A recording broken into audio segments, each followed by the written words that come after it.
আল্লাহ বললেন ইয়া আইয়ুহাল্লাযীনা আমানু লা ইয়াসখার কওমুম মিন কওমিন আসা আন ইয়াকুনু খায়রাম মিনহুম।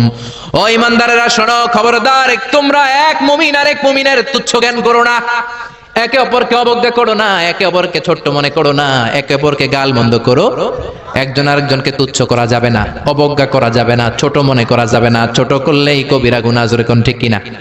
কেউ কাউরে অবজ্ঞা করবেন? কিন্তু আমাদের সমাজে এই নাক সিটকানি আছে না নাই? একজন কালো দেখতে কয় তুই কালুর ঘরের কালু, কয় না?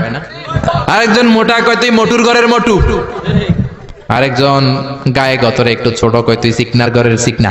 খেয়াল রাখবেন প্রিয় ভাইরা, কারো দেহের স্ট্রাকচার নিয়ে, গঠন নিয়ে আপনি তুচ্ছ করবেন না, কারণ এক একজনের এক এক গঠন আছে না নাই?